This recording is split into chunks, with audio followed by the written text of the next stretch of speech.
CBS Sports coverage of the National Football League is sponsored by Ford and your Ford dealer. Have you driven a Ford lately? Miller Lite, proud sponsor of NFL Lineman of the Year. There's only one light beer, Miller Lite. And by Radio Shack, the technology store. Washington leading Dallas 17-3. Both teams back from the locker rooms, and whatever went on at the half. A sellout crowd at RFK Stadium. Redskins have already clinched the NFC East. Dallas mathematically, a lot depending on what happens this afternoon, if they do stay alive, if they can stay alive with a playoff possibility. Mathematically it could happen, but it's highly unlikely. You know, one of the things that they do at halftime, and I think the Redskins do it better than anyone, is they go over what happened in the first half. They go over their statistics. They look at their Polaroids, and then they make adjustments. And I feel a couple things about the Redskins. One, I feel the quarterback, Jay Schrader, although he had his best half this season, his first half, I feel he's a much better quarterback in the second half. And I think that Joe Gibbs and his staff are one of the best in the NFL at making halftime adjustments. You know, I think it was an interesting observation you made when we were talking before about they have to realize, they should be able to realize that they're not going to be able to run the ball like they used to, partly because of the offensive line and the problems they've had in that area, but also partly because of the change in defense in the NFL. Right, and then partly because of their running back situation and the health of their backs and so on. And I know Joe Gibbs. Joe Gibbs loves to run the football, and he loves that control. He said, you know, you have more control of the game then. And he doesn't like that kind of being out of control, but I think at some point he has to say, hey, that's it. This is our strength. Let's go with it. Ruzick kicks off to Clarence Verdon. Takes it at the 6. Hit by Todd Fowler after a return of 21.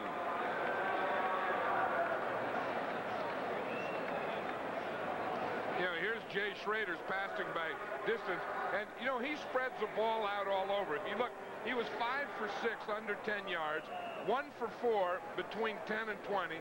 Then he'll throw the ball down the field, 1 for 2, 1 for 1, 31 to 40, and then 1 for 2 for 56 yards. So he not only spreads it across, but he spreads it up and down the field. And John, he's one of those guys who's never going to be a high percentage passer because he does throw it upfield. And he's one of those guys who looks upfield first and then comes back short. Here he goes again. Walls comes up with the interception. Everson Walls back there with him step for step that time. Well, that was the same play that they got the touchdown at the end of the first half. Look at the difference between Walls this time than the touchdown, if you remember.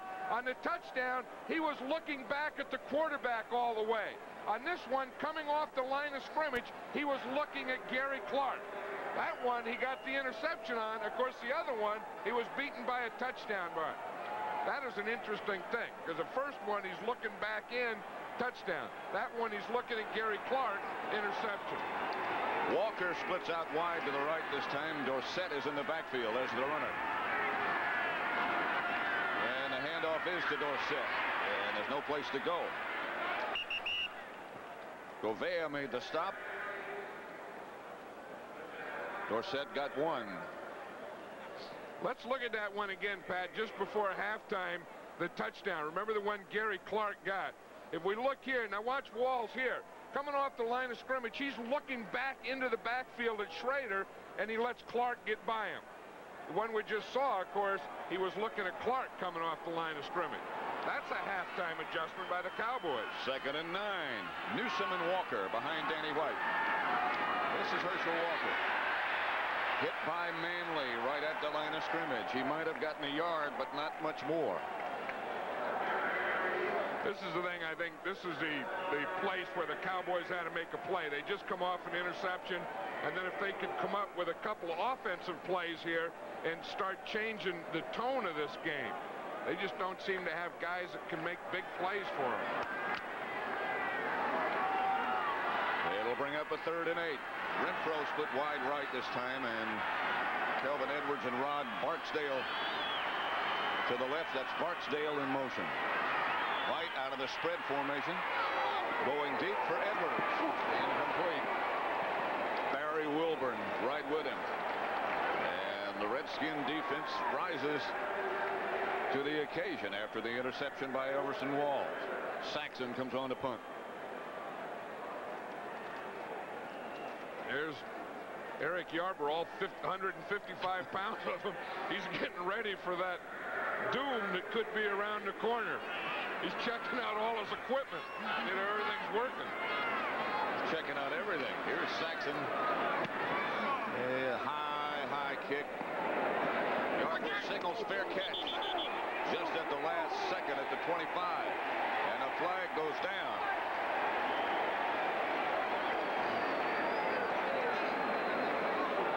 That's Victor Scott. He's saying whatever they called, he didn't do it. Apparently the officials thought that he didn't give Yarber enough room. And once he calls a fair catch, of course you can't hit him, but the other thing is you have to give him a chance and room to catch the ball. Multiple fouls. Ineligible downfield, number 40 on the kicking team. That penalty will be declined. Interference with the opportunity to catch the kick, number 22 of the kicking team. That penalty is accepted. 15-yard penalty and first down. What he's calling is right here on Victor Scott. He's saying that he's interfering with his opportunity to make the fair catch. Although he did make the fair catch. He did make the catch, and he did signal at the last second. 17-3, Washington leads. This holiday season, look for the College Bowl games on CBS Sports. I am master of ancient art of karate, kung fu, and the Chinese checker. But the one about the socializing, I always reach for a cold Miller Lite. Light tastes great. Light less filling too. Hey, anybody want the pepperoni? Ancient proverb, only one light beer, Miller Lite. The Cardinals, Atlanta against the Rams, and the Detroit Lions at Tampa Bay. Check your local listings for what game you'll be seeing. Clark split out wide to the right, looking at Wall. Schrader, the quarterback. Redskin first down at their own 40. 13-13 left to play in the third quarter. Handoff Rogers. Rogers chased by Jeffcoat, stopped by Downs, a gain of 2. You know, one of the guys that the Redskins feel is their most consistent offensive lineman is Raleigh McKenzie, and now it's an interesting matchup down there. He's going against Danny Noonan. I'll tell you, that is two strong guys going head-to-head and hitting there in the pits. And Young.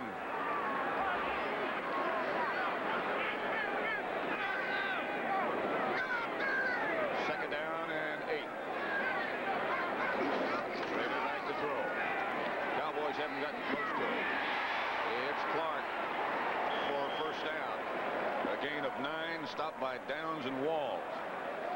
You know, that's what you try and do. You know, Gary Clark, of course, got the touchdown deep on Walls, and then he comes back later, and they have the interception. So now you got him thinking deep, so you want to come in and hit the short stuff in front of him.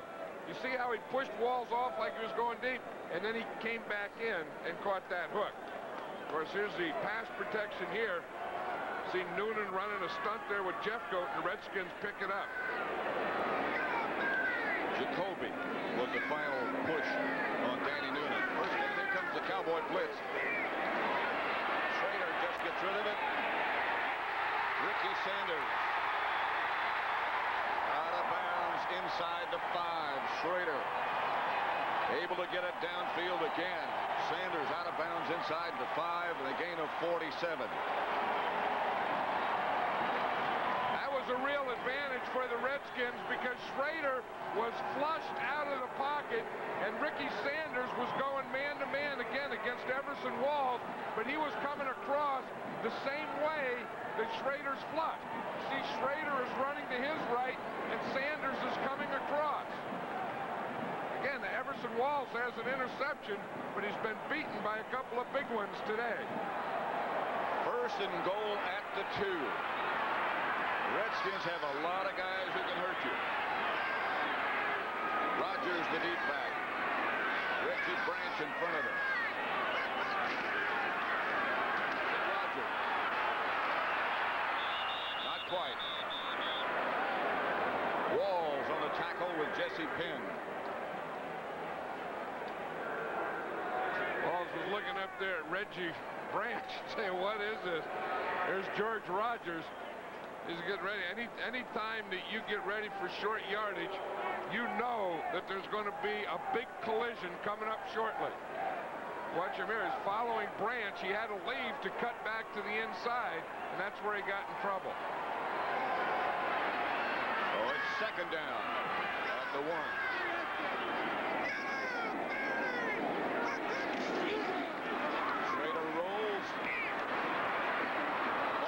Up in the air, deflected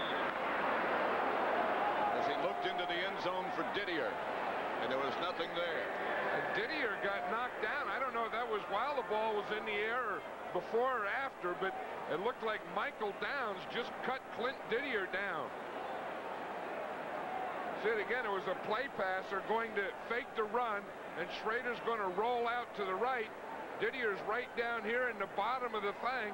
I guess he just got pushed down. He didn't even get hit by Downs there. Ed Jones got the hand up to deflect it. Third and goal now from the 1.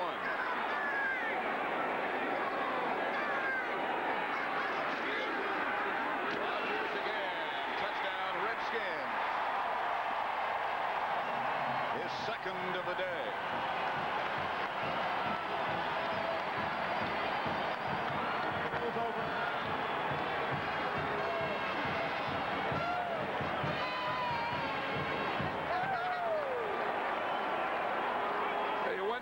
When the Redskins get down there in short yardage, if they're going to run to the side Don Warren is. They're blocking tight end. Ali Haji Sheik for the extra point. It's 23-3, and the Sheik trying to make it 24. Make it 24. And done. 10:45 left to play in the third quarter, and the Redskins in control of the Cowboys, 24-3. Last week, the Giants erupted with 9 sacks. Now they're out to disrupt one of the league's hottest QBs. Neil Lomax on CBS Sports next. The Redskins took 6 plays to go 60 yards. George Rogers scored his second touchdown of the afternoon, the first time this year that he scored 2 touchdowns. Both flat all the way into Redskin territory. Darrell Green and the kicker Ali Haji Sheik brought him down. But a 47-yard kickoff return by Clack. Watch the wedge. Those 4 guys up in front. See, they swing to the right. Now Clack is trying to get up into the wedge. He gets some good blocks there. That gives him a hole. He sees the kicker. He's going to run over the kicker. But Darrell Green catches him from behind. I don't know that Sheik would have made that tackle without Green. What do you think? Darrell Green is going to catch a lot of people from behind. First down, Cowboys at the Redskin 44. Would the Sheik have made the tackle? No. I'm reasonably sure. Cosby to the Redskin 34. Gain of 8. Washington leading Dallas 24-3. Ed Jones over on the sideline.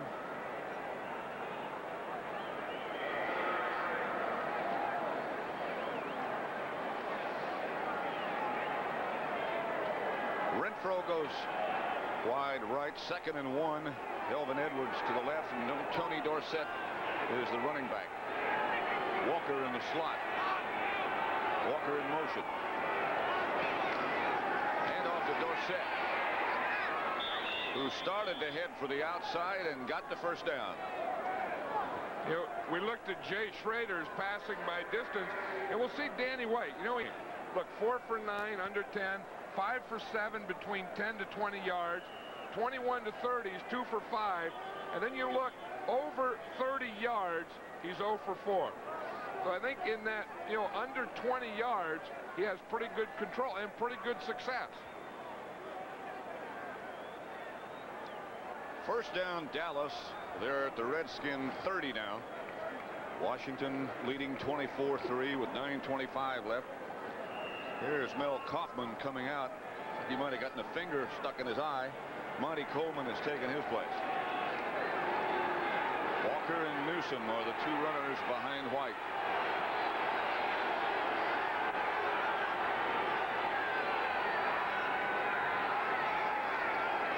Fake to Walker. Redskins on a blitz. White going deep. He's got a man. Barksdale incomplete. It was Newsom, I beg your pardon, not Barksdale. He had him.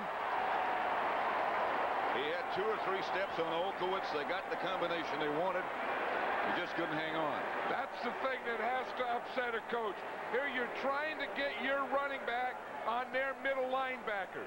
You get Newsom wide open in the middle field against their linebacker, Olkowitz. You know that you have a touchdown there, and then you don't get the completion. You know, you probably set that play up and you wait, and you're trying to get on that. You get that situation, and you have to get the touchdown. That's the kind of year it's been. 2nd and 10 at the 30. Up the middle to Walker. Stays on his feet. Still on his feet. Got a first down. He held on. Mel Kaufman finally brought him down after a gain of 13 yards. You know, Herschel Walker, when he sees a guy, when he gets the ball, instead of seeing all of them, he said he just zeroes in on one guy. That time it was Rich Malott. Number 57 was there. Herschel Walker caught the pass and went boom right at Malott. Bounced off him and started going again. First down, Dallas at the Redskin 18. 8:22 left, third quarter. White outside quickly to Walker again. And Herschel drags Todd Bowles down to about the 10. You know, Herschel Walker's so big and so strong, but the other thing that makes him tough to tackle are those pads. If you look at the shoulder pads, his pads, look in the back how far they go down. They go down all the way beyond his number. So wherever you hit Herschel Walker, he's going to give you pad. And he's strong enough and powerful enough that when he gives you the pad, boom, you bounce off it. 2nd and 4. White to Dorsett. Dorsett stopped short of a first down by about a yard. Darrell Green and Todd Bowles made the hit. He picked up 3.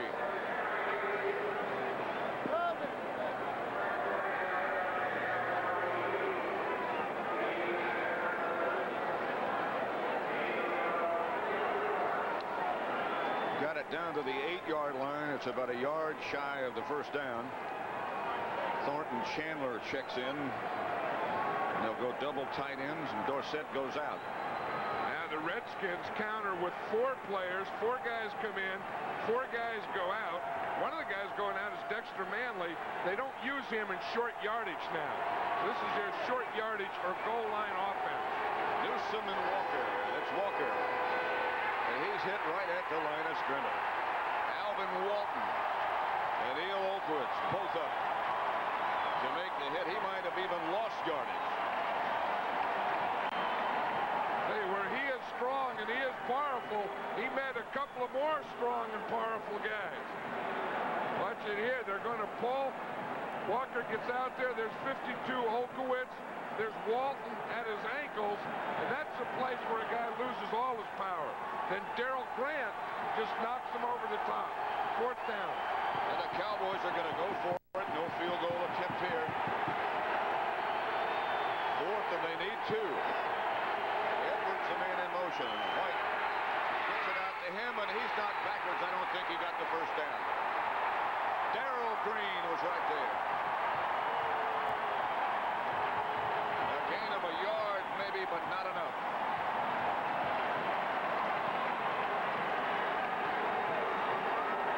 As you said, that just typifies the Cowboys' year. They have Timmy Newsome wide open.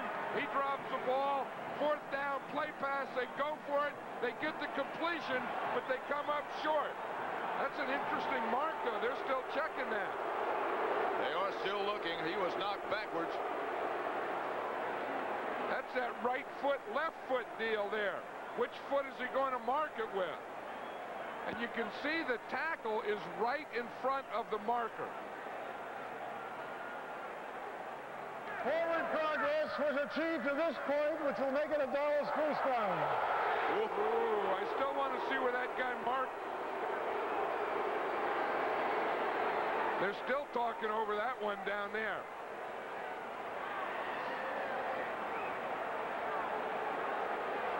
Watch it again here. We can see the catch here. He's saying the forward motion was in front. Let's see if we can watch the official come in and mark it. Oh, I guess we stopped before that. They call it a Dallas first down, and it's first and goal then from the 7. Renfro wide right. Edwards to the left. Danny White saw something he didn't like. Batted away at the last minute by Olkowitz. Intended for Herschel Walker. White was under pressure. Tell you one thing, you can feel the intensity of this Redskin defense getting ready for playoffs. You know, they know that they got this. It is a rivalry. They're ahead 24-3. You just have the feeling that defense doesn't want this Cowboy team to score. Number 66 offense, 10-yard penalty, repeat first down. Holding called against Gogan.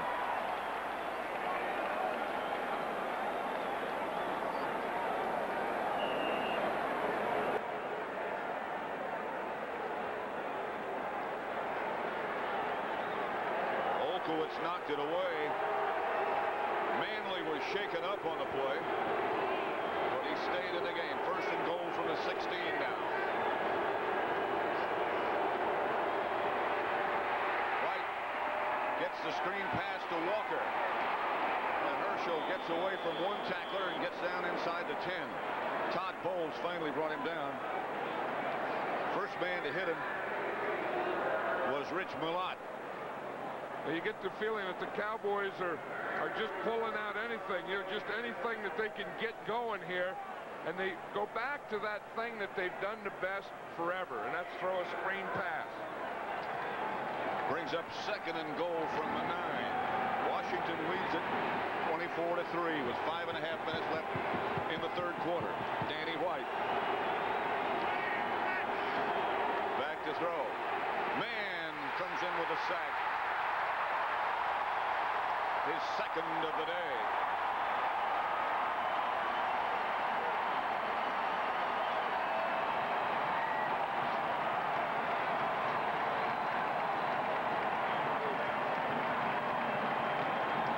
Well, you're going to see Mann. He's going to come from right here, and you're going to just watch his rush on Gogan. He just starts up to the outside, pushes him, then goes on inside. I'll tell you, Mann has not only gotten quicker, but he's stronger. Did you see that? He hit him with that right hand and just knocked Gogan right outside. He came in. When we first saw him, he only weighed about 235. Now he's up to 270. Third down. Incomplete for Renfro.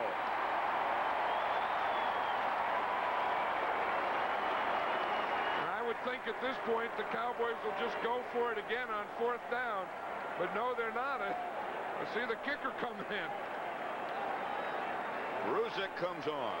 Tom Landry probably figures we had enough shots at that thing, and if we can't get it over, then we'll just try and kick it. Pallure is the holder. Landry is not one of those who might be inclined to try a fake field goal, especially but it being 4th and 19 and 4th and goal from the 19. 36-yard field goal. Ruzick is 1 out of 2 on the day.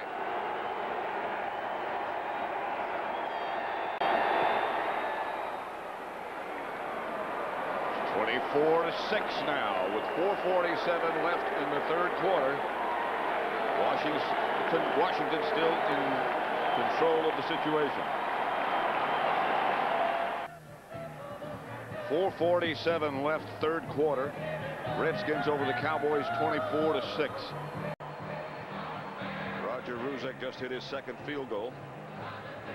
Cowboys had 12 plays, kept the ball 5 minutes and 58 seconds, still only got a field goal. I think that has to be the frustrating thing for the Cowboys offense, because 8 of those plays they were inside the 20-yard line. They had opportunities and they just couldn't break that goal line plane. The Redskins. She had that big holding penalty that set him back. And all he got was 3. Ruzek set to kick it off to Clarence Verdun. Good kick, chases him back right to the goal line. Cut down at the 23 by Jesse Penn. No penalty. Somewhat of a shock.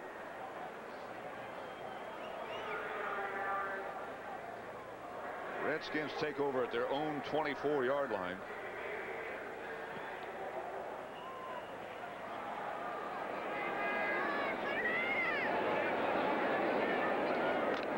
Jay Schrader remains the quarterback. George Rogers remains the running back. The single back. Sanders and Clark, the wide receivers. Didier and Warren both move, and now they move again. Sanders in motion.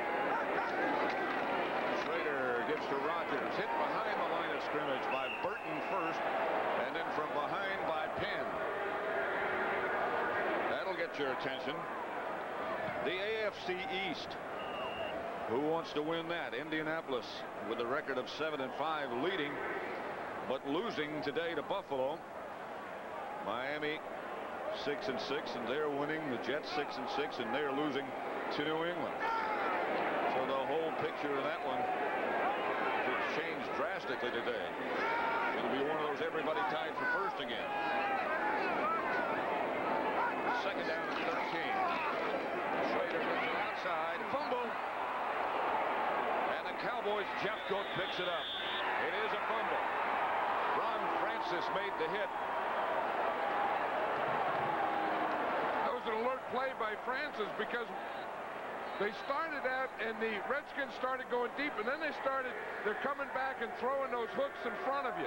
Now, when those short things happen, the thing you have to do is get up there and make the tackle. The play stands as ruled. Completed pass, fumble, recovered by Dallas. They already had an instant replay on that one before we even showed the replay. We didn't even have a replay. No, how'd they do that?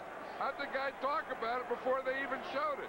But anyway, Francis gets up there, and he's kind of spinning Clark around, and as he's spinning him around, the ball comes out. First down, Dallas. They have the ball at the Redskin 29-yard line. Newsom was the man in motion. White comes back to throw. Gets it outside to Newsom to the 25. Gain of only 3. Alvin Walton again on the stop with Gobea. That's a real good use of instant replay when they can have a decision before they get to replay. That's really something. Kallur signaling the play in to Danny White. 3:21 left to play in the third quarter. Cowboys have a chance to pull things closer. Second down and 7. The Redskin 25. And White gets it to Renfro. Touchdown.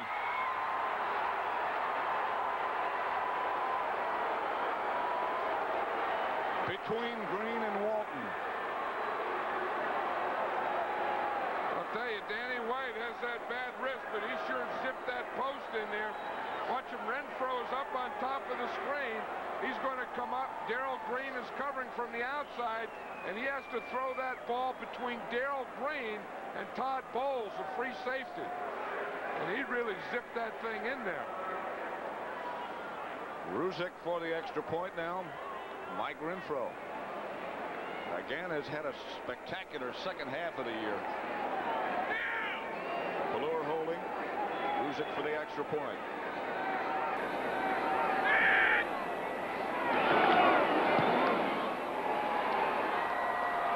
That makes it the Redskins 24, now Dallas 13 with 3:06 left to play in the third quarter.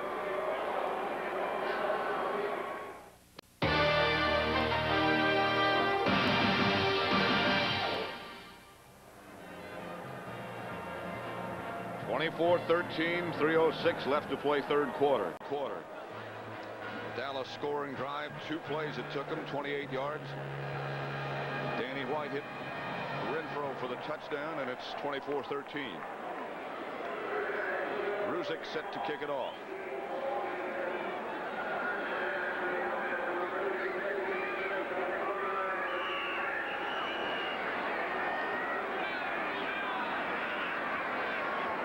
Clarence Verdin back deep for the Redskins.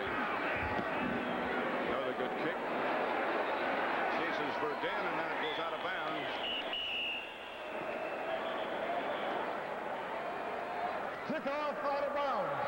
A new 1987 rule gives the football to the receiving team on their own 35-yard line, 1st and 10.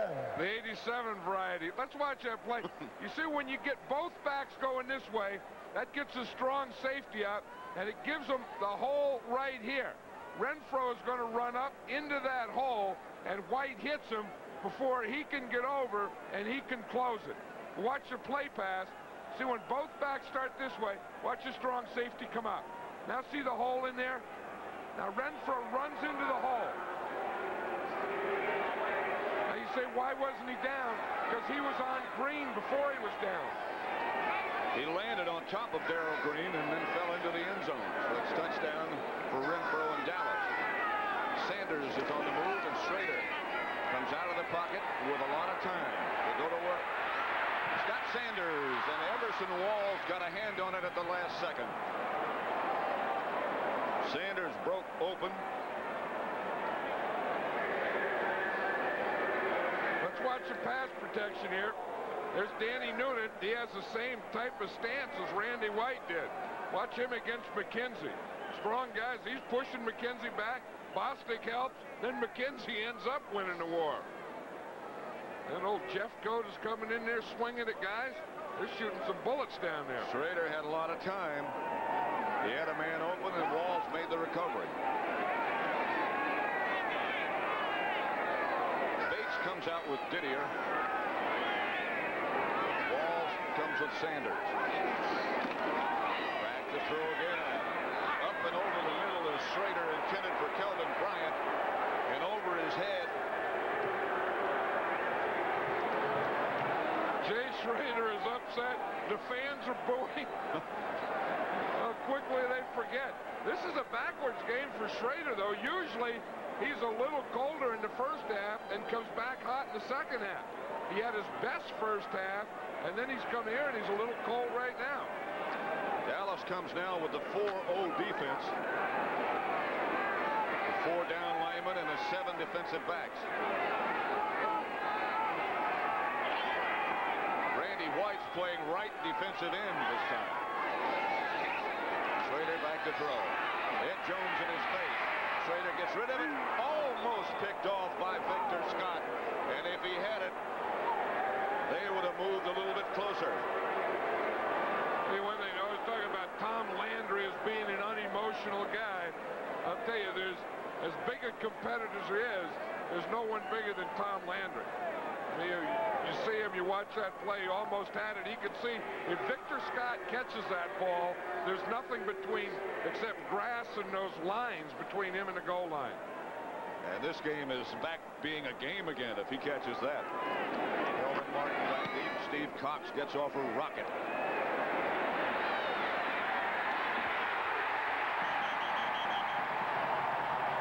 Brian Davis had him in his sights for 20 yards away. 48-yard punt by Cox.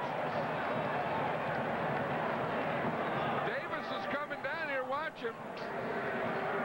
He thinks that he's going to fair catch.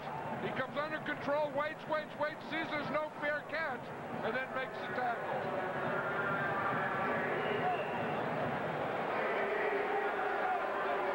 Dallas takes over at their own 19.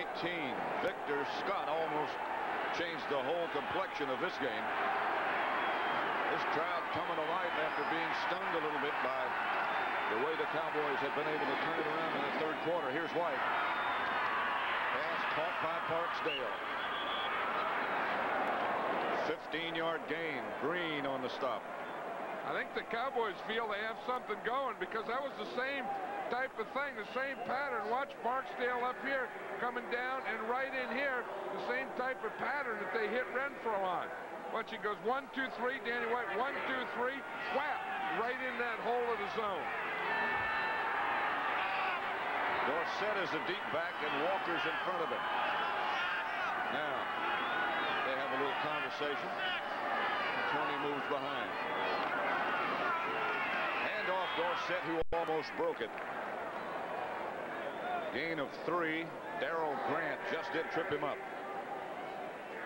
Looked like Dorsett had that hole there, as you said, because they were moving butts out one way, and then as Dorsett came, Grant just reached out and tripped him.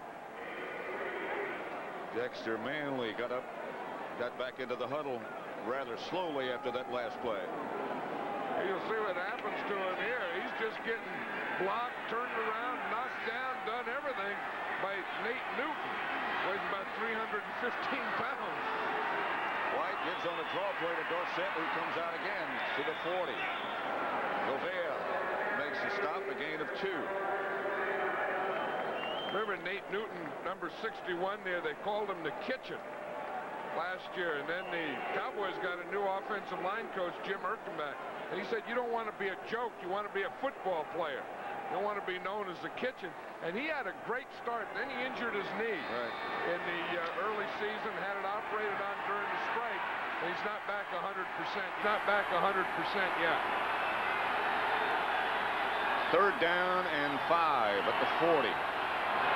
White back to throw. Pressure on him, but he gets it to Cosby, and Cosby gets a 1st down and more. Darrell Green took the ride from Cosby. Right now for an NFL update. Let's send you again to Brent Musburger in New York. They've had quite a blow now to the Vikings' playoff hope. With 1 minute and 6 seconds to go, the Packers score. The little inside handoff to Ken Davis, and he scoots in from 7 yards out, but they blow the extra point. If the Vikes can score and add the extra point, they'd win it. Let's go back to Pat and John. 24-13 the score here at RFK Stadium, and that's the end of the 3rd quarter with the score. Washington 24, Dallas 13, and we now pause for a word from your local station.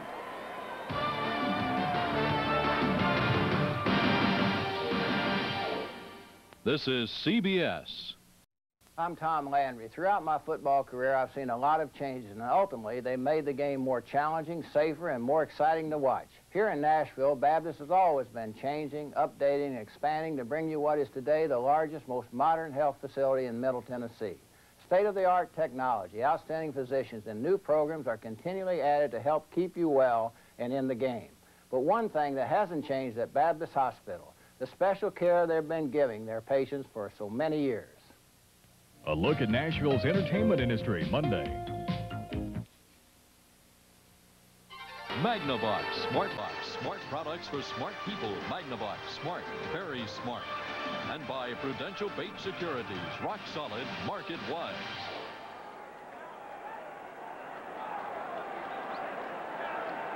Ready to start the 4th quarter at RFK Stadium. The Dallas Cowboys against the Washington Redskins. 24-13, Washington leading. Dallas has a 1st down at the Redskin 46. Walker comes out of the backfield, so there's no one left back there. Redskins jump. It's about the 4th encroach. I think that's the other side, though. The early ones were on Mann's side. That looked like was up there on Manley's side. You said the Cowboys only had one guy in the backfield, Herschel Walker, then he left, and they had none. Encroachment, 72 defense. Was Dexter Manley. That'll make it 1st and 5, sorry. And the things that have really gotten the encroachments have been the motion. You know, as a guy goes in motion, because they're down there, they're in that stance, they're all cocked, all ready to go, and they see something move. What? There goes something, so boom, there they go. That moves the ball down to the Redskin 41. Danny White looking over the defense. And fires quickly to Kelvin Edwards. And Edwards gets down to the Redskin 25. Olkowitz stopped him, but a gain of 15.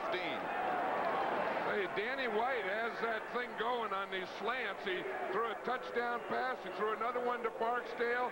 Now he throws the other one. He had a double slant. Two guys going in. He took the inside guy, Kelvin Edwards, that time. I mean, that has been a big pass for him here in this second half. That quick slant. 1st and 10 at the Redskin 26. Walker is the lone setback this time, and he gets the carry. And he's hit behind the line of scrimmage by Charles Mann and Darrell Grant. Loss of 1. He had no chance. That's the toughest place to run, is inside against these guys. With Darrell Grant and Dave Butts in there, that is tough.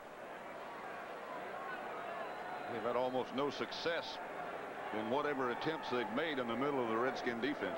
You know, Butts is one of those guys that was big before big was popular. I mean, he's like 6'7", 300 pounds, big, strong guy, and you're not going to take him where you want to. Maybe you can get him where he wants to go, but you can't go where you want to. You'll get a stalemate if you're lucky. Outside to Thornton Chandler. Alvin Walton knocked him out of bounds. The Saints winning again.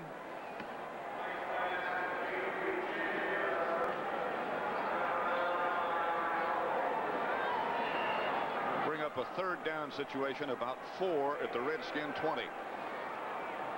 Wholesale substitutions for Washington. Well, they got 5 guys going in this time. Passing down. They had 5 going in, 4 coming out. Now Vernon Dean comes off. Danny White back in the shotgun formation now. Has some time. Send it deep for Walker. He just threw it for air as he was under pressure. Settle for a field goal here, or did he go for it? You got to go, don't you? I would think so. You know, the time is getting to be a play now, and I know that the Cowboys have to think that, and now is a better chance because they only need 4 yards here, so they don't have to take this ball and complete it or get it in the end zone. They only have to pick up a 1st down, and then they can go for it. Cosby checked in at the last second, and he and White had a little conversation.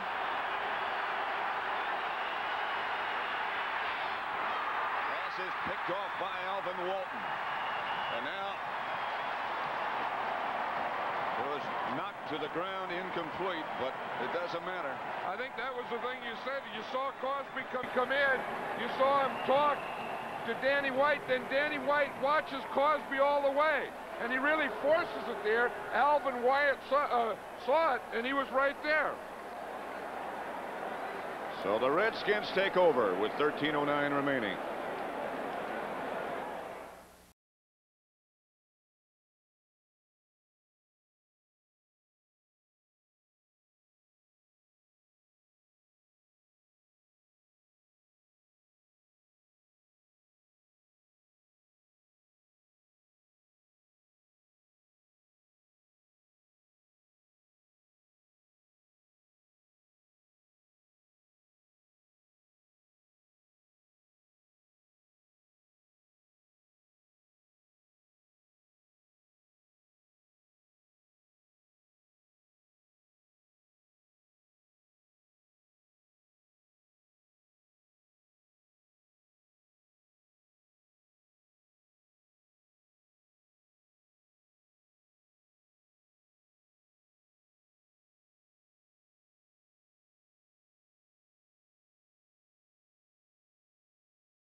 Just to summarize, Clark has had a great day. 8 receptions for 183 yards and the 1 touchdown.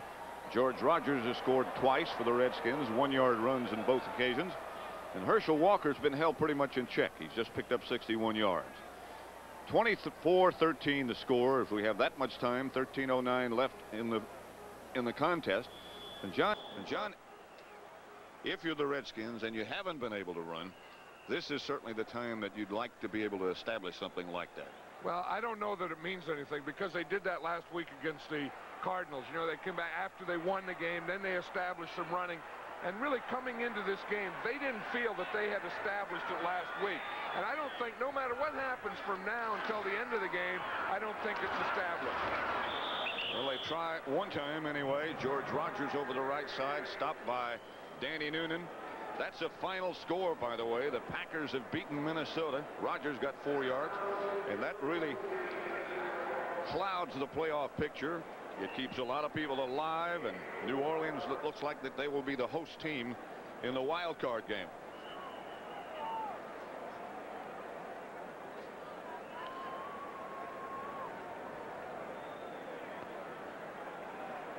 New Orleans clinched the home field in the wild card game, if they are the wild card team. And it looks like they will be. Well, of course, they still have a shot. The Saints still have a shot at winning that division, too, because the 49ers have a little tough road. You know, they have to play the Bears tomorrow night, so that thing isn't settled there. And New Orleans is one of the exciting things, I think, that has happened, or maybe has come out of this season. Well, the enthusiasm down there is really something to behold. That's Mark May, who's limping off. Rick Kerr has taken his place. 2nd down and 6.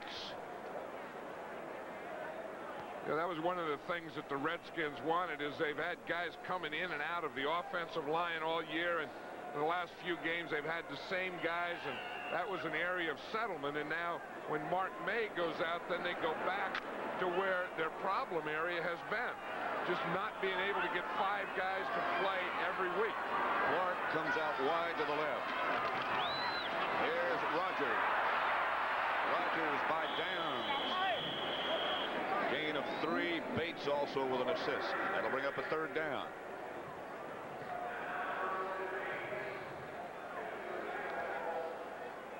In the race for the home field advantage, the Bear record is 10-2. The 49ers 10-2 against the conference. They're both very effective. They play on Monday night, of course. Washington 9-3 and New Orleans 9-3. See, and the Redskins, what they need is they have to win their games, and they need the Bears or the 49ers to lose 2 for them to get the home field in the first game. 3rd and 3. Sanders in motion. Schrader back to throw. Has time and gets the pass complete, and that'll be enough for a 1st down outside the 30. That was Gary Clark who made the reception, his 9th of the day. A gain of 4, but enough, more importantly, for a 1st down. You know, you have to like Gary Clark. I mean, he looks like an offensive lineman in a wide receiver's body. Yeah, I mean, look at that. He got mud, he got dirt, he got stuff hanging off. His jersey's ripped, parts hanging out. Fiery, tough, stubborn. Shirt tail's not really neatly tucked in. Looks like a guard out there. Wearing a raincoat underneath his jersey. Stuff hanging out. Schrader. Rogers again, and he is hit behind the line by Francis and down. Loses 2. He looked like he got more than tackled on that play. I mean, they come out there and they get him, and they're going to start taking his clothes off. Watch this. Whap, whap, whap. Pull, push, doink. I mean, he got his pads are pulling out. They're serious about this. 2nd and 12 for the Redskins. Just over 10 minutes left to play.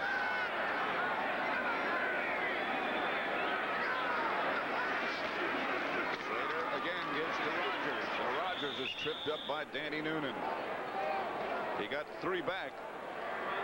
You know, it's funny, you hear the cadence on the Redskins, and yellow has always been their dummy call. And Joe Theismann did that. He wanted a call that was easy to say, and it doesn't mean anything. They have a live color. If it's a color other than yellow, then they can go to an audible. If it's yellow, it means nothing. Nada. 3rd and 9. The Redskins operating from their own 33.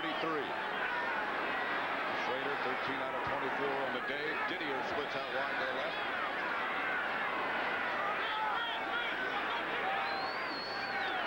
Schrader back to throw. A lot of time. All kinds of time. And finally just trots out of bounds. Chased by Kevin Brooks. Kelvin Bryant was standing 30 yards from anybody. Schrader couldn't get the ball back to him.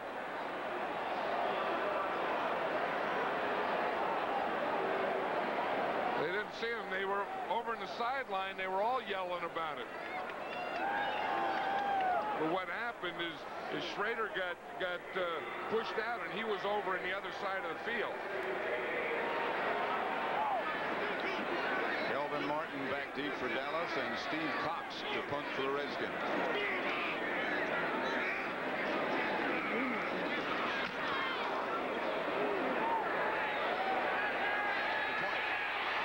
Away from one man. Whoop. And Martin is cut down by Raven Caldwell. Outstanding open field tackle. 46-yard kick by Cox. A return of 11, so they net 35, and the Cowboys take over with 9:15 remaining. With 9:15 left to play.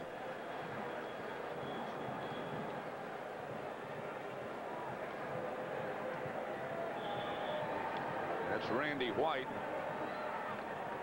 being attended to over on the Dallas sideline. Some problem with his right ankle. It looks like they're just loosening up the tape job. He had a lot of stuff in there in that tape job. First down, Cowboys at their own 33. Handoff is to Walker, and Walker around the corner. First down, Dallas. Olkowitz finally stopped him after a gain of 16.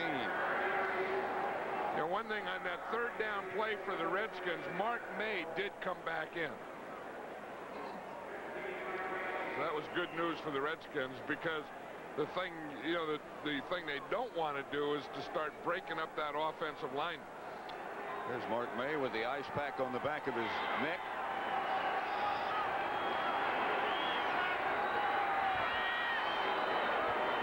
First down, Cowboys at their own 48. Again, that's Walker. Walker to the midfield. Dave Butts and Alvin Walton. Alvin Walton has had a big game today, because you know coming into the game he's going to make most of the tackles against the run or be in on him, but he's also made some big pass defensive plays. Of course, that 4th down one that he intercepted when the Cowboys were trying to go to Doug Cosby. This guy's been all over the field, run and pass.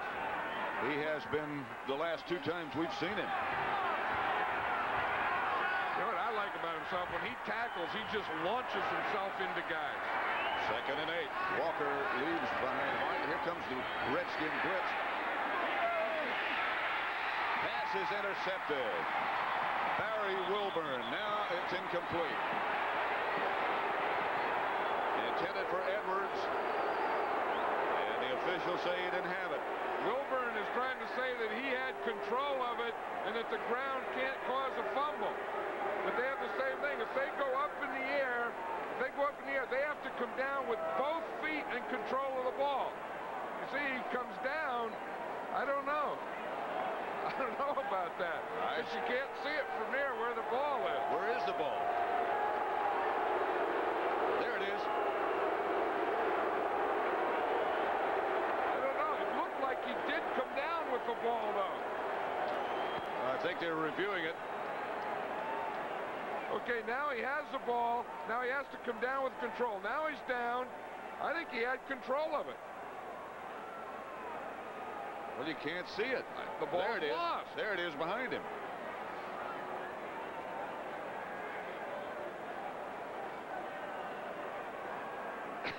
Still reviewing.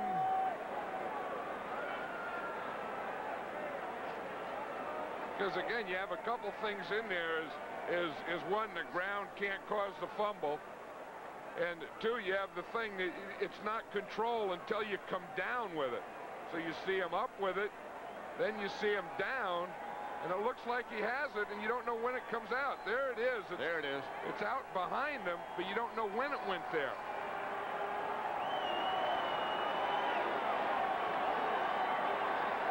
The first official that said no good was the one that was behind him. Wilburn is still saying, hey, I had it. Well, you know, Wilburn is tied for the lead in the league in interceptions. So we got a stat we're talking about here, too. Gordon McCarter is the referee, and he's coming over to again confer. They keep looking at us. Well, they're going down. I guess our equipment doesn't work because that position is down on the Redskin bench. They're down on the end of the Redskin bench now and talking on the telephone, so their communication equipment must be out. The crowd starting to chant now Washington's ball. Washington's ball.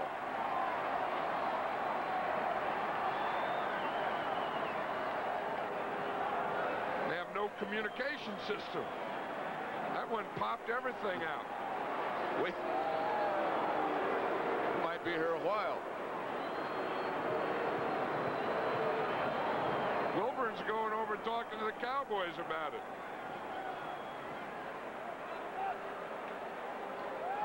I would think, and I'm not saying it because of this play here, and I've always kind of been for instant replay, but I would bet that this is the last year of instant replay. I don't think they're going to get their vote next year. Look at how long the game has been delayed already, and they still haven't made a decision. Over 3 minutes. Still talking on the telephone and trying to come up with a decision. Well, they got it now because they hung up the phone. Probably inconclusive evidence is a good one. Maybe they were just disgusted. I think they're going to give it to him. I think they're going to give him an interception. After review by instant replay has been reversed. It is an interception at the 17-yard line, first down. They'll take it back to the 17-yard line.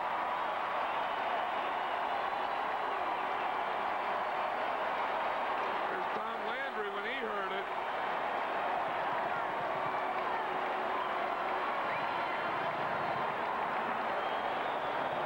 What's the problem?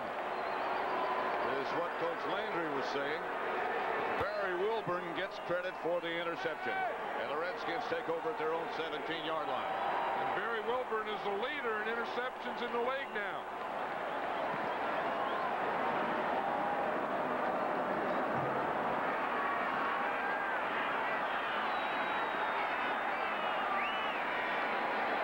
That decision brought this place to life again.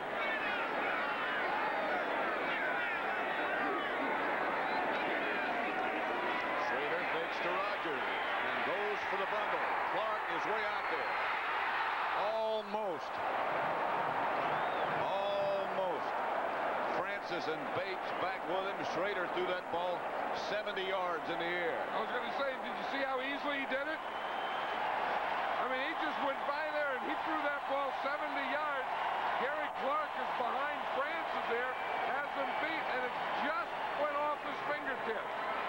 But Jay Schrader just went boom and threw that ball. They left the ball out there. Now someone's going to get it on the 5-yard line. Threw it so far they couldn't find it.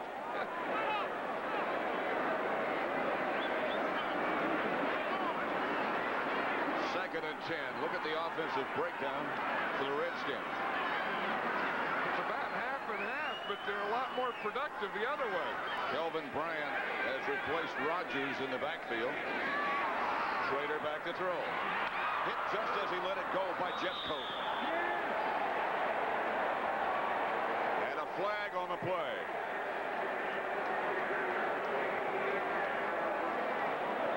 This is the thing here that the quarterback has to be able to step up. You see what happens? He's looking. Just as he goes to step up, he gets hit from behind. 5-yard penalty. Automatic first down. Schrader got up very slowly after that hit by Jeffcoat. I'll tell you, that'll knock the air out of you, among other things. Automatic. It was on Bill Bates. Automatic first down. 7.5 minutes left to play. Washington up 24-13. Rodgers back in the game now, replacing Bryant. Down he'll throw this one.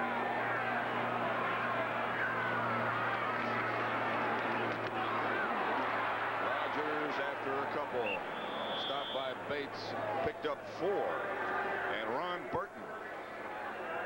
It seemed to me that the new middle linebacker, John, for the Cowboys has done a pretty good job. Burton. Well, he has, but the Redskins really haven't tested him much with that run. I mean, the Redskin team, I think, now is a passing team, and their success has been passing. And, of course, Burton is primarily concerned with the run. And, as you say, the Redskins haven't been a factor running the ball. 2nd and 6.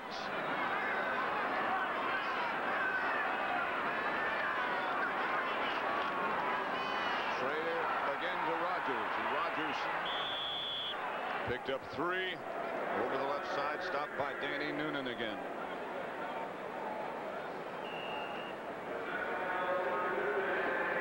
There's Kogan over there. They're working on the back of his calf there, probably putting some of that hot stuff there.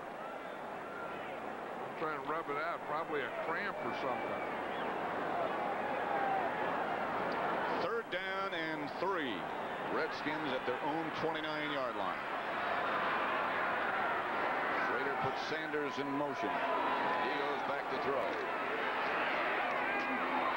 Incomplete, intended for Sanders. The Redskins will have to punt. Downs the defender.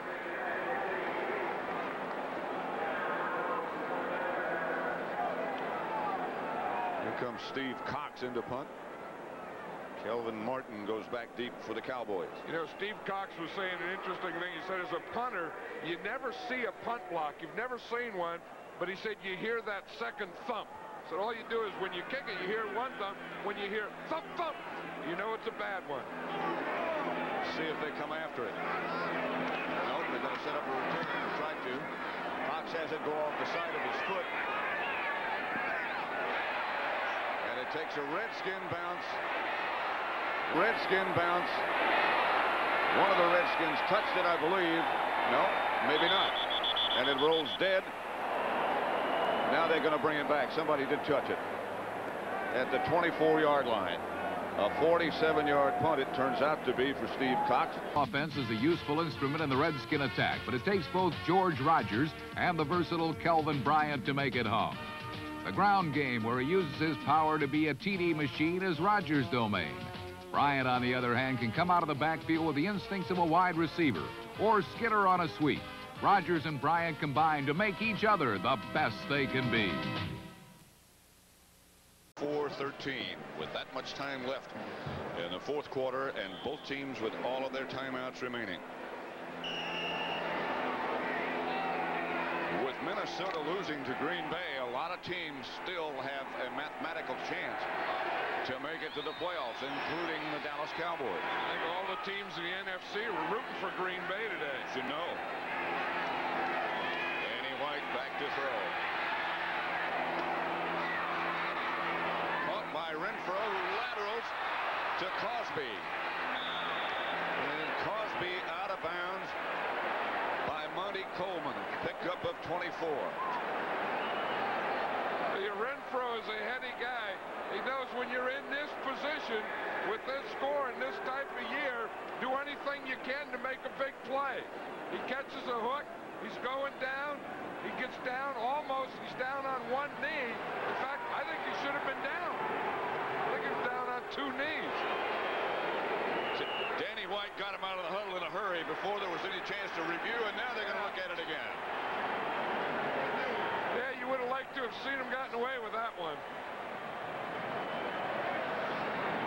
But I don't think they're going to. But the big thing here is not really, you see, he has a knee down. In fact, he has 2 knees down before he laterals it. But when did the whistle blow? I don't know if that official blew the whistle or not. They're going to have another look. Danny White got him out of Good. Got him out as fast as he could, hoping they wouldn't have a chance to review it. Remember that happened in a game in Denver a couple of years ago. Yeah, he's down. Review. The ball is dead on the 44-yard line. He was down, knee down, contact by the opponent at that point. First down. Still first down, but they take a few yards away. Well, they took everything away that Cosby gained. And when he went down on one knee and he was contacted, when he had contact, then the play was dead right there. It's still a Dallas first down with 5.5 minutes left to play. And the Redskins leading 24-13. Herschel Walker moves left in motion, and White goes back to throw. Look out. He just barely got rid of it. And Cosby is hammered by Todd Bowles. For an NFL update again, let's go back to New York and Brent Musburger. All right, Pat, now with the Vikings being upset, the St. Louis Cardinals attempting to hang in there, Sikahema on the Giants' first possession takes the punt and dashes back for a touchdown. Now remember, he made the Pro Bowl team a year ago. He's a great return man, 76 yards, 7-0 cards. Let's go back to Pat and John. 5:21 left here at RFK Stadium. Cowboys 2nd and 10 at their own 34.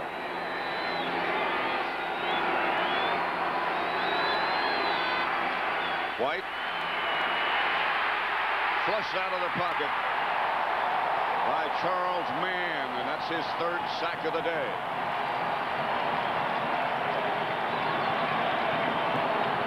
Hey, we were talking about Charles Mann, and we can see now how much stronger he's gotten. Watch him, how much stronger he's gotten. Watch him just drive in, drive through, drive, and make the sack back here on Danny White.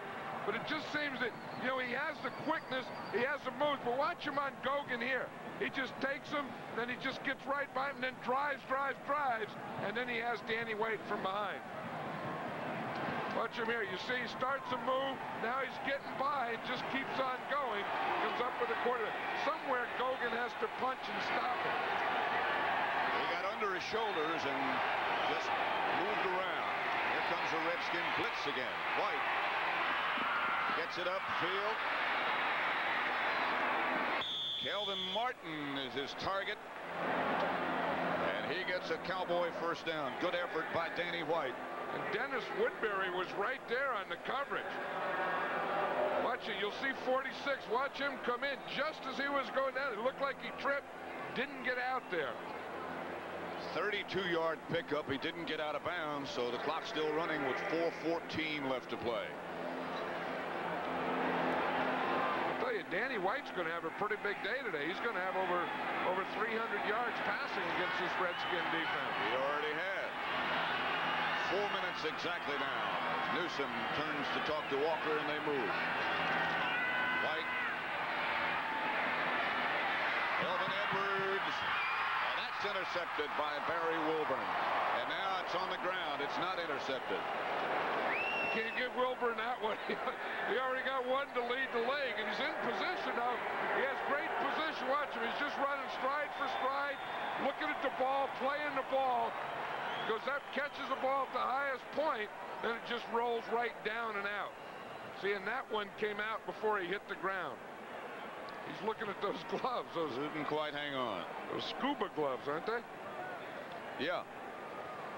White, 24 out of 45 for 319 yards, 1 touchdown and 1 interception. Tony Dorsett is the deep back. 2nd and 10, Dallas.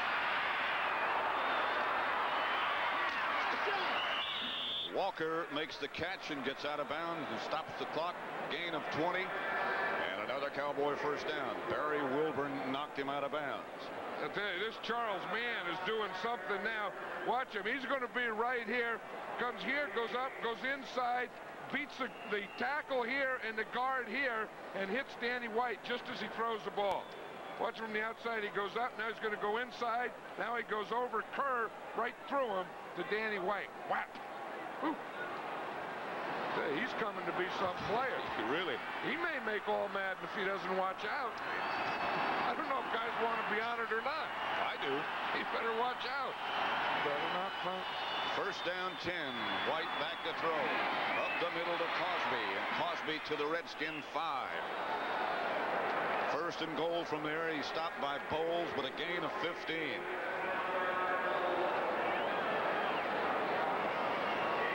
Doug Cosby's always been one of the class guys in this league. You know, I think that when you talk about players and role models and what type of people players are, I think Doug Cosby is always at the top of that list. Cowboys take a long time in the huddle, and time is precious to them right now. Clock running. Just 5 seconds left on the 30-second clock. They got to hurry. 1 second. They just got rid of it. Incomplete, intended for Thornton Chandler, and that stops the clock with 2:53 left. They got that ball snapped with no time left on the 30-second clock. Well, you know, the Cowboys, Paul Hackett is up above, and he talks to Tom Landry, and Tom Landry calls the plays. Then he gives it to Steve Pallor, who has to signal it into Danny White, and that just sometimes takes a little too much time for him. 2:53 left to play. Second and goal from the 5. Newsom is the lone setback behind White this time. Straight back. Touchdown to Barksdale. And a fracas breaks out. Flags come flying. Danny White is in the middle of the pile, in the bottom of that one.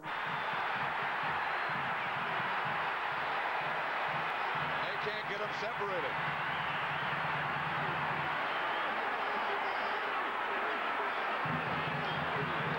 Danny White levels somebody.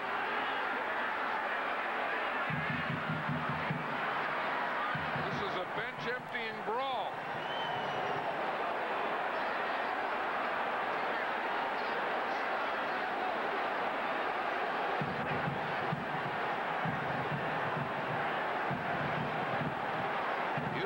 See the quarterback make a charge at somebody like that. Watch number 11. He's going after Olkowicz. You never see a quarterback take on a middle linebacker and then end up with the middle linebacker at the bottom of the pile.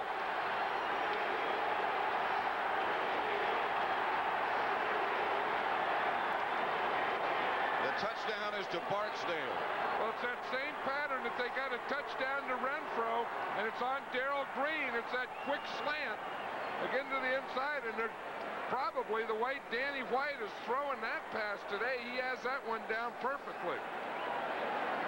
But I don't know that I've ever seen a quarterback get back, throw a touchdown pass, and get in a fight with a middle linebacker. I don't think I have ever seen that, John. That ought to make something.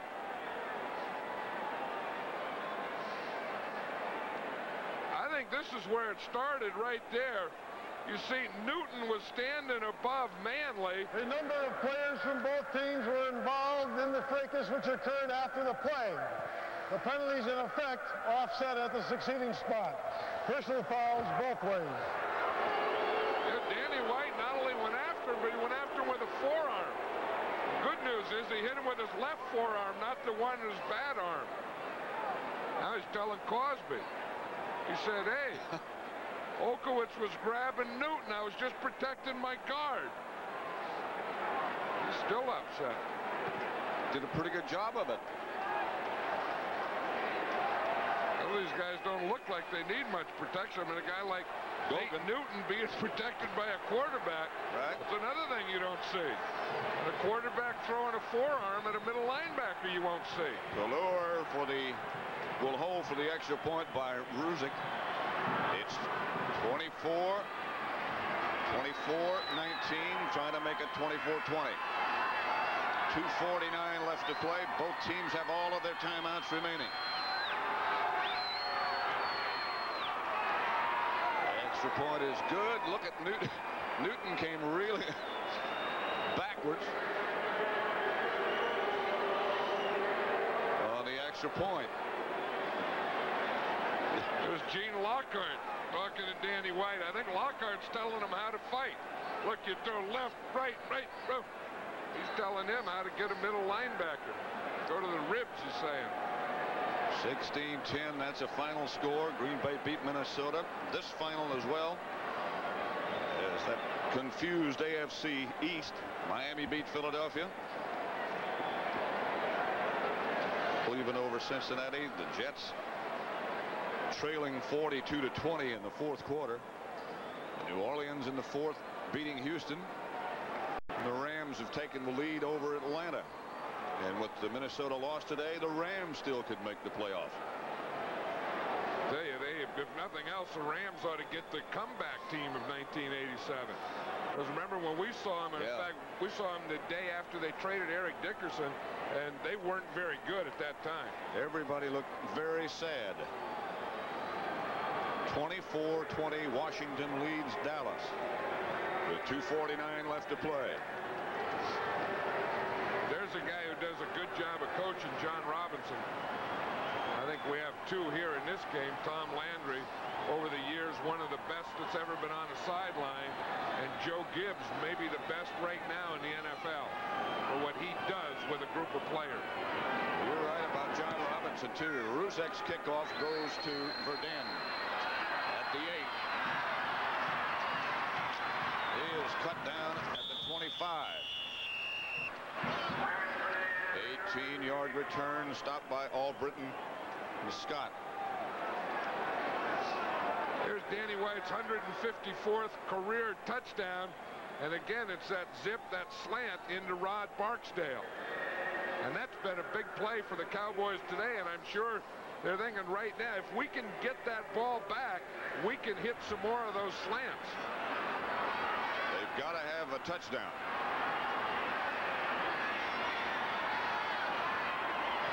First down, Redskins at their own 26. You have to be very careful with your use of the timeouts now. Rodgers over the right side, stopped by Burton first. And a timeout, Dallas. So I know what Tom Landry's thinking now is he had 3 timeouts, and he's going to get 1 at the 2 minute. So unless the Redskins pass, they'll take another timeout, 1 more timeout, and the 2-minute warning. And if they stop them, they'll get the ball back with 1 timeout left. Schrader comes over to visit with Gibbs over on the sideline.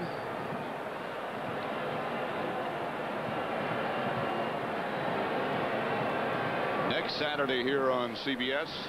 It starts at noon Eastern time with the NFL Today, and then the Packers face the Giants. And after that, number 5 ranked North Carolina, the Tar Heels against the Fighting Illini, live at 3:45 Eastern time. Dexter Manley shouldn't have a problem staying warm. But I'll tell you one thing, you know, if there's anyone who represents that group over in Washington that really hates the Cowboys, that's the Cowboys. I think Dexter Manley is the top of that list. I mean, he tries to keep that thing going every year, every day, off season, during the season. That touchdown by Dallas, by the way, is the first point scored against the Redskins in the last 5 games in the last quarter. Kelvin Bryant has replaced George Rogers. Schrader gives on a draw play to Bryant, who's got some room. And maybe not quite a first down. Victor Scott stopped him after he picked up 8, and that's going to be close. Of course, that's the thing. Once you start taking those timeouts, you can't allow the other team to get a first down. If they do, that knocks everything off. Well, they just took another one, the Cowboys did. By the way, this game is presented by the authority of the National Football League and is intended for the private use of our audience.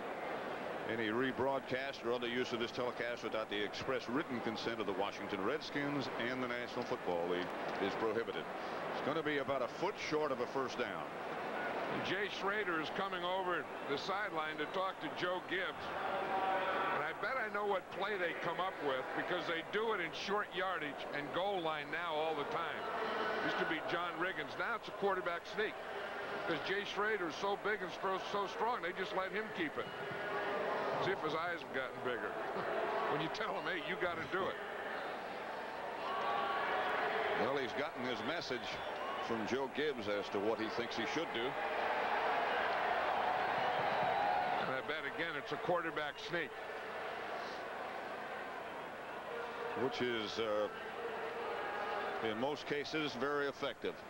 Well, it is, and if it's not effective, if the play, whatever this short yardage play, doesn't work, there's no way the Redskins can go for it. They'd have to punt, and then the Cowboys are going to get some shots at them. Rogers and Branch are the two running backs. Didier's on the move. They give it back to Rogers, and I don't know. It's going to be close. Downs came up. I think he got it. They didn't look like they got a lot of movement over there in the Cowboys. If they did get it, they can just about run things out now. They'll stop. And if they didn't get it, I think they have to punt it. They got it. They got it.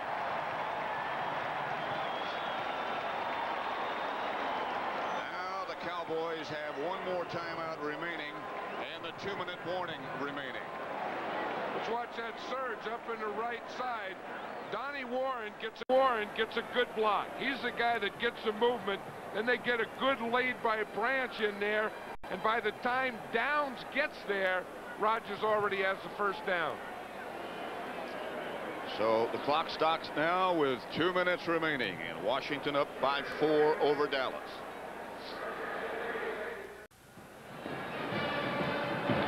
Tonight on CBS, can the Wild West tame a wild, wild kid? A big city juvenile delinquent. Tonight on 60 Minutes. Followed by Murder, She Wrote, starring Angela Lansbury. Then a special Hallmark Hall of Fame presentation, Foxfire, starring Hume Cronin, Jessica Tandy, and John Denver. That's tonight on CBS. First down, Redskins. 2 minutes left.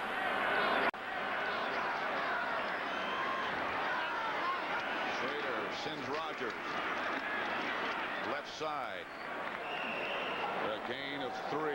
Tom Landry on that first down wanted a measurement. He was really upset. Ernie Stottner alongside, he's upset. Well, I've always thought that anytime, again, it's on that 4th down play, and I know the rule used to be that anytime you ask for a measurement, they'd give you one, and they didn't give the Cowboys a measurement on that 4th down play. And of course, once the Redskins got the first down, then the Cowboys can't do anything about it anymore, because they don't have any more timeouts after this one. This is their last one that they're in the middle of right now. It'll bring up a 2nd and 7 situation. The ball is at the Redskin 39. Washington with 1 minute and 51 seconds to kill.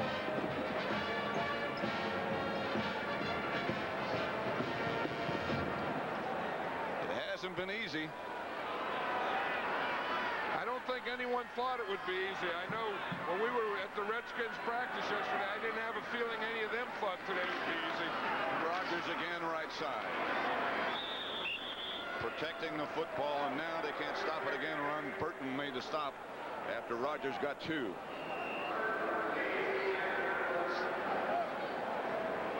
You know, it'll be an interesting thing after 3rd down what the Redskins do on 4th down, because they are going to have a 4th down play if they don't pick up the first here. They're going to take their time in the huddle this time. Jeff Bostic, the starting center, has done a whale of a job since he got the regular job back. 3rd down and 5. Rogers again. And it's going to bring up a 4th. He's stopped by Danny Noonan. A gain of 2 and a penalty marker down, and that will stop the clock. I think it's going to be against the Cowboys. That'll not only stop the clock, it'll give the Redskins a first down, and really, for all intent and purposes, end this thing. Personal foul, unnecessary roughness, number 40 defense, piling on after the play. Penalty called against Bill Bates, and as John Madden just said, for all intents and purposes, that finishes it, because that's an automatic first down. Well, here you're going to see the play end, and there's Bates right there at the end. He comes diving in, head, elbow first, and knee second. Would have been fourth down.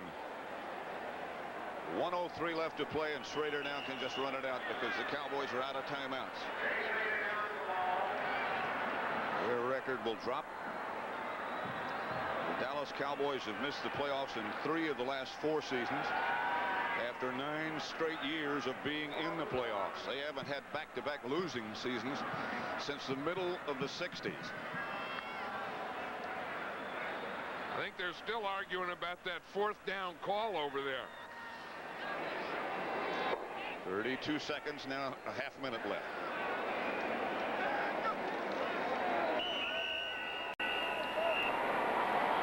That should do it. The Redskins hang on. Washington 24, the Cowboys 20. Washington still hoping for that home field advantage as the playoffs approach.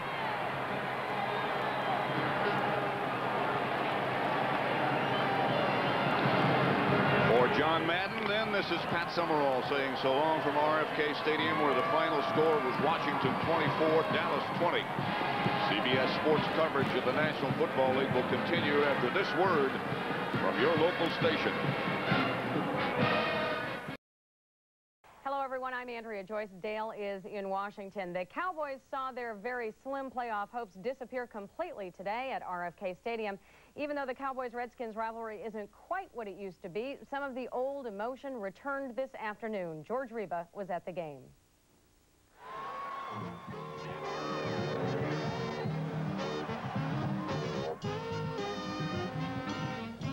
While the beat was right, the Dallas Cowboys seemed out of step most of the afternoon. The Washington Redskins' main concern was home field advantage for the playoffs, while Dallas was just trying to stop a 3-game losing streak. We're down right now, and but we have a lot of things going for us out there, I think, and young players. We were playing a pretty short stick today. Short because it was also a day where Eugene Lockhart was out with a broken leg bone, and Mike Hagman was seen leaving the game with the same injury. Hey, I tell you, this is weird. I think it's the first time in Cowboy history the 2 guys that got the same leg and same bone broke. And I don't know what else to say about it. You know, it's just a strange year. Fumble. Herschel Walker puts it on the dirt. It's loose. The Redskins have it. For Dallas, disaster came early. A missed handoff ended up in the hands of Charles Mann, who seemed to take it away from Herschel Walker on the ground. We're very disappointed, but what we got to do is keep our head out of the sand, keep the chin up, and you know, go next we can try to win against the Rams. Gary Clark had a career day against the Dallas secondary. Jay Schrader found Clark 9 times for 187 yards. The first one setting up a George Rogers touchdown. Gary had a big day. Anytime you call his number, he's ready to play. He's ready to play every week. He's just turned into a fantastic receiver, and he's a great competitor. And he accepts every challenge you give him, and he took some today. Back goes Schrader to pass. Sets, looks to the right, throws it deep. Got Clark wide open at the 10. Goodbye, touchdown. With Dallas trailing 10-3, Schrader hit Clark again. This time, the play covered 56 yards and a touchdown. Still, Everson Walls didn't think that Clark had such a tremendous day. Well, it wasn't really that tremendous. I hate it when people blow things out of proportion. He got 190 well, yeah, he did get 190, and that's a good day. But tremendous would be like 500. So let's keep it down to great, great amount. I'm like, gee, this 4'9" guy's beating these guys. But I don't know. Basically, Jay was doing a good job of looking the guy off. You hardly ever beat Everson Wall. He's a great corner. And he caught Everson peeking, and Everson got me back till he told me even. Walls did finally stop Clark with an interception in the 3rd quarter. Schrader's passing set up another Rogers touchdown, the 3rd for the Redskins, as they bolted to a 24-3 lead. And that's when Dallas began a desperate comeback. Anytime you get guys that's trying to press for a win real bad and real late, I think, you know, it shows the character, what kind of team they got. They never did give up. The Cowboys used a forced fumble by Francis to score their first touchdown as Jim Jeffcoat made the recovery. It took the Cowboys only 2 plays to score, as Danny White hit Mike Renfro from 25 yards out. White hit 27 of 49 for 359 yards, completing one more pass today than Washington threw all day. It's one of the few things you can gain out of losing, and that's the effort we put into it to try to win, but we lost, and that's pretty much it. But Dallas would get no breaks in the fourth quarter. Throws it quickly under the blitz. Throws it up. Barry Wilburn makes the interception at the 15, 16. No, he did not. What are they calling here? They're calling a reception or what? I thought the replay was, you know, if anything, it was going to give the ball to us. But, you know, when they announced that it was their ball, I mean, it just shocked me. Despite the decision, Dallas came right back as White hit Rod Barksdale for a touchdown. But it was the activity after the play that might be remembered more. I felt it was probably an obligation of mine to try to stick up for my teammates, and I knew they'd come to my rescue before anything bad happened. I know Eugene was out there on crutches trying to help, so I wasn't. I knew I was closer to my bench than I was to theirs. Then there was that 3rd and 1 play at the 35 where officials gave Washington an automatic first down. Tom Landry thought it should have been measured. Whether somebody asked for it or not. I mean, that's foolishness. The whole game is right there. And they won't bring the sticks out there to do it. They have 2 5-yard penalties, and it doesn't even add up to 10. You know, who knows who painted that white chalk in the middle of the field, whether he painted it perfect or not. And he said, well, he wasn't challenged, you know, to do it. Shouldn't be any challenge at all. It should be done. So while the Redskins get ready for the playoffs, as look at right there. He broke a leg, a broken right leg, the same injury as Eugene Lockhart had last week. He's out for the season. All right, Cowboy ball, 1st and 10 at the 25. The pitch is to Herschel Walker. He fumbles it. Charles Mann recovers for the Redskins. Next play, Jay Schrader back to pass. Gary Clark is wide open to the 1-yard line. 1st and goal. 2 plays later, you got to give it to the big guy. George Rogers over right guard. Touchdown. Redskins lead 7-0. It's 7-3 in the second quarter when Schrader goes back to pass again. Clark is wide open again. 46 yards on this play. That sets up a Redskin field goal. Now, just over a minute left in the half. From the 44, Schrader looking for Clark again. He found him. 9 catches, 187 yards for Gary Clark. It's 17-3 at the half. Third quarter, Redskins go to midfield. Schrader can't find Clark this time, so he rolls out, looks, hits a wide open Ricky Sanders, 48 yards all the way to the 2-yard line. From there, you got to give it to the big guy again, right? Okay, George Rogers on the right side. Once again, it's 24-3. Will the Cowboys give up? No. No quit in this bunch. Still third quarter, score 24-6. Danny White, back to pass. He's got Mike Renfro. Renfro fights his way through 2 Redskins in for the touchdown. It's 24-13. Still some time left. White from 5 yards out. Hits Rod Barksdale for the score. It's 24-20. Now watch what happens. Neil Olgowitz and Danny White get into a huge fight as Olgowitz takes a cheap shot on Gogan, and that starts all the fireworks. Can you imagine seeing Danny White in the middle of that? Anyway, 3rd down. The Cowboys need to stop George Rogers. They do, but watch right here. Oh, Bill Bates piles on. The Cowboys get the penalty, and you see right there, they don't get a chance to win. They lose 24-20.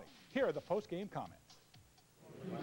It's hard to keep fighting and keep the guys fighting, but if there's anything to be said, I'd say that the past couple of weeks have got to be the preface to our future. We have to learn from these, and guys are getting a lot of experience, some young guys, and we got to use it to our advantage. There's no sense whining or crying about it. You got to learn from it, and you got to make the best of it. And I think the team kind of made a turnaround today, and played one of the best teams in the league, tough, and we got to take it up from here. How was Clark able to get open as much as he was? Well, just a good guy, really. He's a good player. On my particular touchdown, I had bad communication, but he's just a very good player, and you just got to keep hustling with him the whole way. I tell you what, I think they gave a hell of an effort out there. I mean, everyone played hard. It came down to the last so many minutes. I mean, what could you say? I mean, they won the East. They're a good football team, but I didn't see no quitters out there. And I hope the public and everyone else stands behind the team. And I don't like to hear all that bad talk. I mean, hey, if we lose, we lose. We're trying to work hard out there, and that's what the game's all about. Here are some guys that haven't won many games this year. You know, they're playing the divisional champions, and they're down badly, especially in the third quarter when they go down 24. And yet they came back and almost had a chance. If we could have gotten that ball at the end right there, I believe we'd have come close to beating them because we had the momentum going for us. Are you proud of how the Cowboys played them? I'm proud of the way we didn't give the ball game just away. We didn't quit. You know, I'm proud of that. But, you know, all in all, I want to win. You know, I think winning is, you know, people say winning is not everything. Which down, you had to be concerned, but also excited to go into the game. Well, you kind of prepare for these kind of things, especially with my position on the team the last 10 weeks or 12 weeks. You get your chance, you just get ready to play. Obviously, we're best when Joe's in the game, and I just kind of get ready the best that I can. And when it happened, I just grabbed my helmet and ran on. I kind of prepared myself throughout the year to do that. Did you talk to Joe after the game or during the game? Did he say, hey, I can come back later in a couple of weeks? No, I didn't really talk to him about that. I just, we've built up a good relationship over the past year or 6 months, and I just wished, you know, that he could get better real fast, and he was trying to help me out with some of the calls and some of the audibles and things like that. I think we've worked well together. A career best 4 touchdown passes in the NFL. We're not counting the USFL or Brigham Young where you threw about 11 in one game. But this had to be a thrill because you responded against a very tough opponent. Really, and they blitzed us quite a bit when I first got in the game, and we answered them pretty well. The offensive line, tremendous protection. I think the way that we won it was with the defense, though. They kept giving us the ball inside their territory. You get the ball at the 30, you can't help but score sometimes. So that was a tremendous advantage for us. If they would have expected me to drive 80 yards 3 times in a row, I don't know if I could have done that coming off the bench, but the defense definitely made the difference. I asked the guys if there was a letdown when you came in. I asked your roommate, Randy Cross, did Steve have to pick you up? And he said, well, I doubted his mental capacities when he tried to run over that guy at the goal line.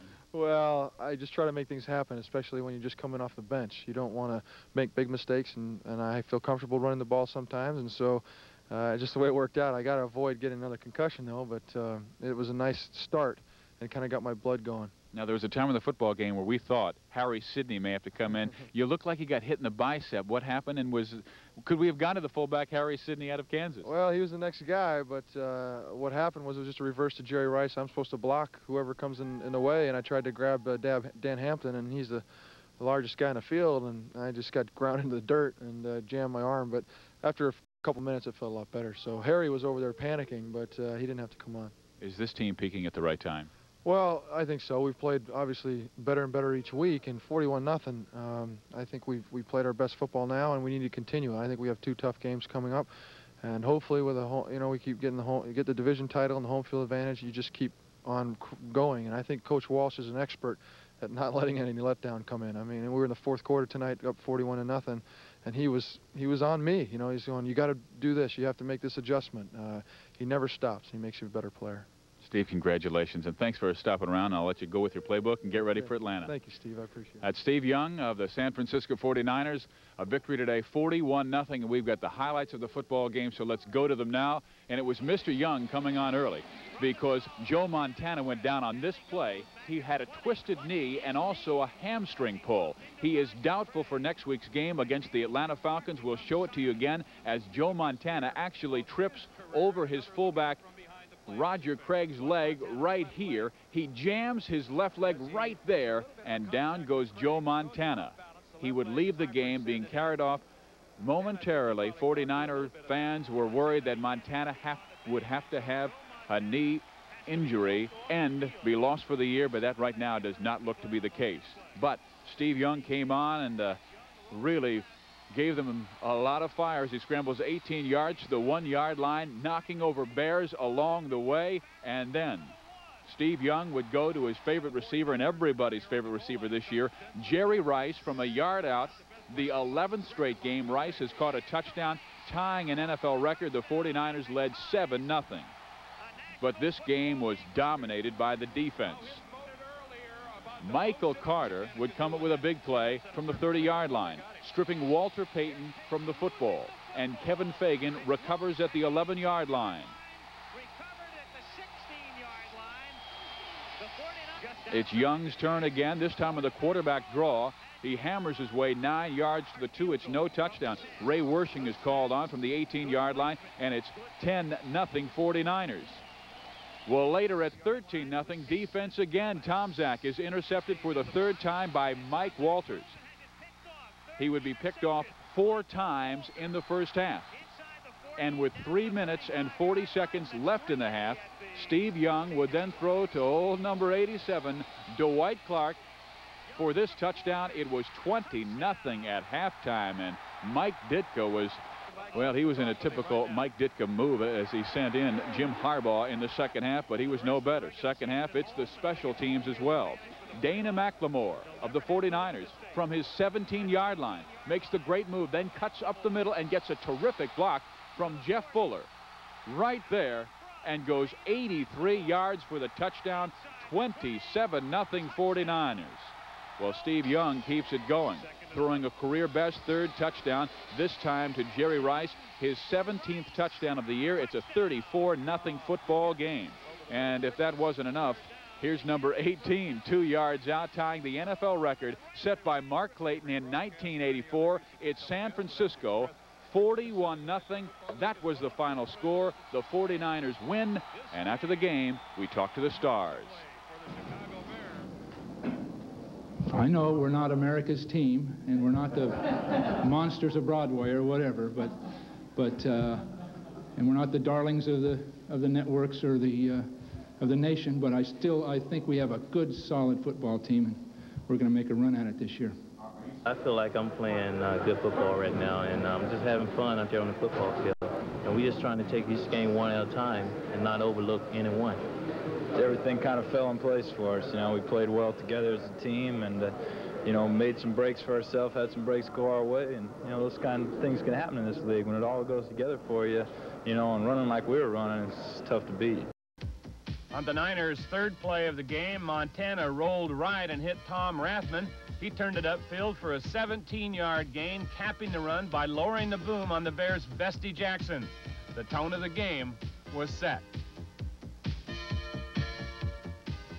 Chicago responded by sacking Montana for a loss of 7 here to end the Niners' first series. When Chicago got the ball, the 49ers let everyone know what to expect the rest of the night. Mike Tomczak out of the shotgun. The Niners were all over the Chicago receivers, Willie Gault and Dennis McKinnon, and nearly picked off this pass to end the Bears' first series.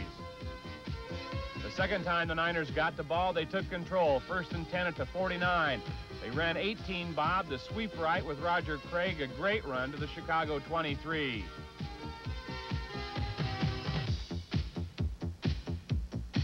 First and 10 from there, Montana connected with John Frank. He got to the 13, decking Mike Richardson along the way.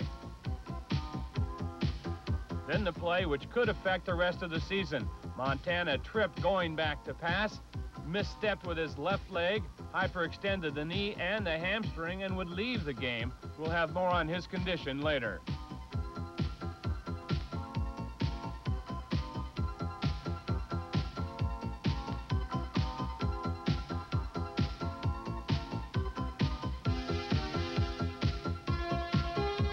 In came Steve Young, no stranger to the Bears. He played against them twice last year in Tampa.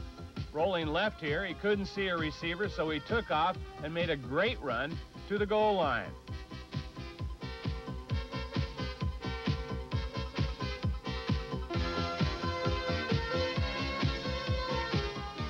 On 2nd down, Jerry Rice in motion left to right. Young delivers. Touchdown, his 11th game in a row with a score. San Francisco was in front 7-0. The Bears got a break on their next possession. Tomczak found Dennis Gentry on the left side for a good gain. The Bears got an extra 15 when the officials said Jeff Fuller used the face mask to make the tackle. But the Bears' party ended at the 18. Tomczak tried for the end zone, but Don Griffin came away with the ball. Turnover number 1. 49ers couldn't move the ball and kicked it back to Chicago. Bears 1st and 10 at the 30. Payton ran left on the sweep. Michael Carter stripped him of the ball, and Kevin Fagan recovered for San Francisco. And this time they converted the turnover into some points. 2nd and 10 from the 11. Young ran the quarterback draw, a tough run to just outside the goal line. But that's as far as they'd get, so Ray Wershing came on and nailed a 20-yard field goal. It was 10-0 as the first quarter came to a close. The second quarter wasn't any better for Chicago. Tomczak made another bad throw. He just seemed to lose the linebackers all night, and Todd Shell had his first interception of 1987 and the Niners' 3rd turnover. 1st and 10 at the Chicago 45. Young found Jerry Rice. He made a great catch and move to get the ball to the 29. San Francisco couldn't get any closer, so Wershing came on again. This one was 45 yards and had just enough to put 3 more points on the board. And even the replay booth went the Niners' way last week. Tomczak to Willie Gault deep here, but the replay showed only 1 foot inbounds on the catch. The booth upstairs agreed, and the ball would go back to the 47. The Bears did manage to get to the 23 on 3rd down. They tried the draw play with Neil Anderson, but Keena Turner and Jeff Stover stuffed the running bear. Chicago would try a field goal. Kevin Butler is one of the hottest kickers in the game, but last Monday he was just another Bear. He missed the 40-yard try. The Niners still had their shutout, 13-0. San Francisco didn't move on their next possession, but they were back on offense after one Chicago play. Tomczak lost the linebackers again. This time it was Mike Walter. Interception number 3 on the night. This one would be very costly for Chicago.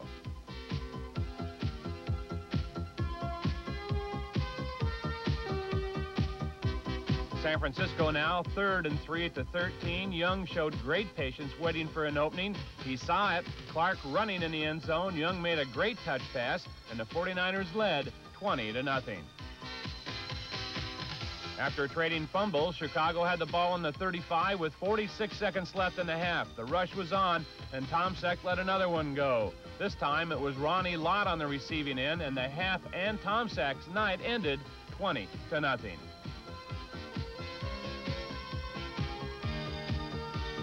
In the second half, Charles Haley greeted new quarterback Jim Harbaugh with his 6th sack of the season. Then a play that brought the crowd to its feet.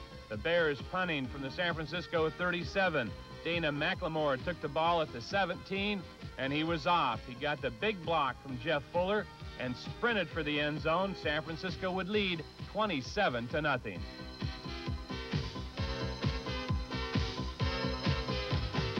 After stopping the next Chicago drive, the Niners started moving again. 2nd and 11 at the 46. Young connected with Dwight Clark. He made a great move to get open. The Niners were at the 25. 2nd and 11 at the 16. Young for the end zone. Jerry Rice got his fingertips on the ball for his 17th touchdown of the season. The score was an unbelievable 34-0. Carlton Williamson stopped the next Chicago try on 4th and short. Walter Payton got the call. Williamson got him. The Niners had the ball again at the 37. 3rd and 5 here at the 18. Young audibled and got the ball to Jerry Rice for a 1st down to end the 3rd quarter. The same 2 started the 4th quarter. 3rd and 1 at the 2. Young put it in the left corner of the end zone. Rice was there for his 18th touchdown of the season. One more, and he becomes the NFL's all-time season leader.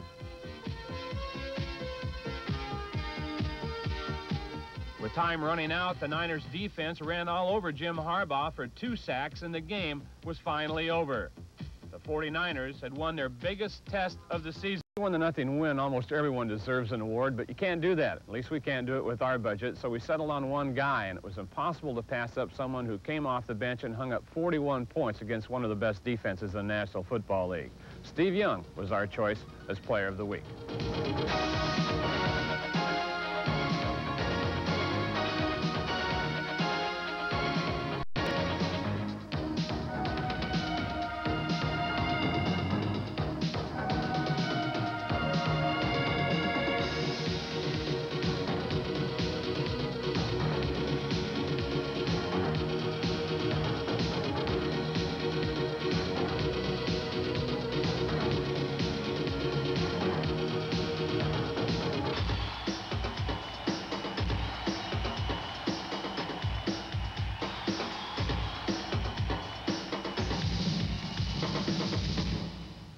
Steve, not the easiest thing in the world, I would imagine, to just come right off the bench cold and getting involved in a game in a crucial situation.